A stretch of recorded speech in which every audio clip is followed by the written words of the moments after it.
Welcome to English Podcasts. Relax and enjoy your listening practice. 5 years ago, I was sitting in a tiny office on the 14th floor of a glass building in London. Tie too tight, coffee too bitter, mind too tired. I was managing projects I didn't care about, answering emails at midnight, and calling it success.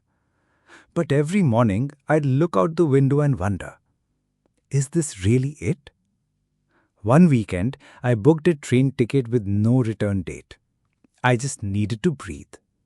I ended up in a small coastal town, Seabreeze. You've probably never heard of it.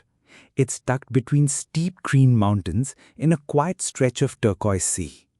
No big hotels, no neon signs, just narrow cobbled streets, old stone houses, and the sound of waves at night.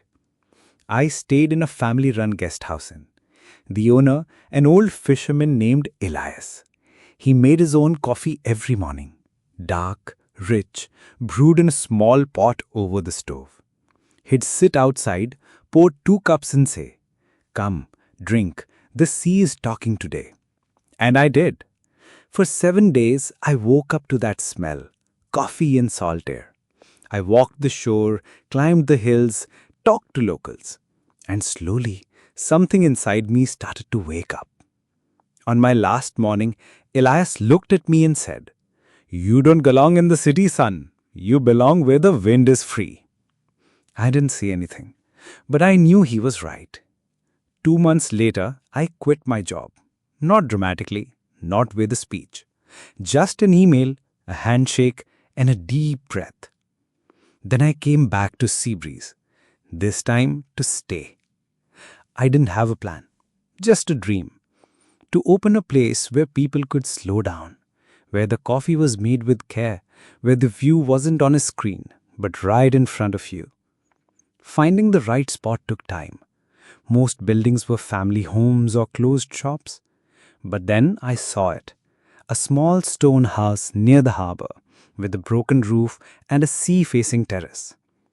The owner said, "It's been empty for 10 years. Good luck." I took it as a challenge. 6 months of work. I learned how to fix a roof, how to lay wooden floors, how to install plumbing without going crazy. Friends helped, locals brought food. Elias gave me tools and endless advice. Don't rush, good things take time. And slowly, it came to life. I named it Salt and Bean because the air here is salty and the coffee is the heart of the place. I wanted everything to feel real. No plastic cups, no loud music. Just simple wooden tables, handmade mugs, and a view of the water. The menu? Just a few things.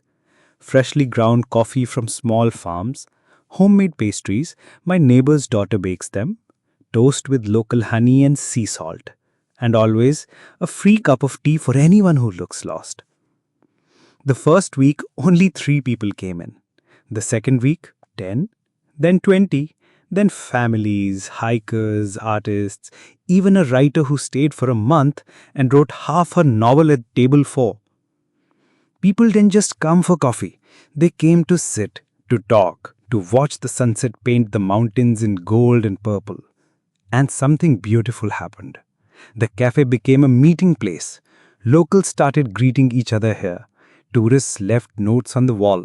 "Best morning of my trip. Thank you for the quiet. I'll be back."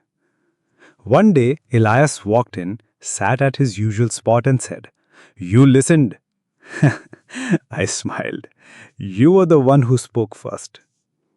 Now, 3 years later, Salt and Bean is more than a coffee shop. It's a part of the town, and I'm no longer the city man who didn't belong. I'm just here, waking up early to grind beans, watching the fog lift off the water, pouring a coffee for strangers who leave as friends. And every morning before the first customer arrives, I stand on the terrace, cup in hand, and look at the sea and the mountains.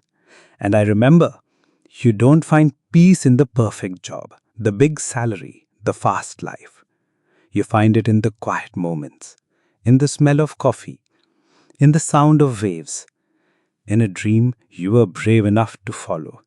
And if you're out there, feeling stuck, wondering if another life is possible, come to a small town by the sea. Sit by the water, listen to the wind, and ask yourself, where does your coffee taste best? Because the answer might surprise you.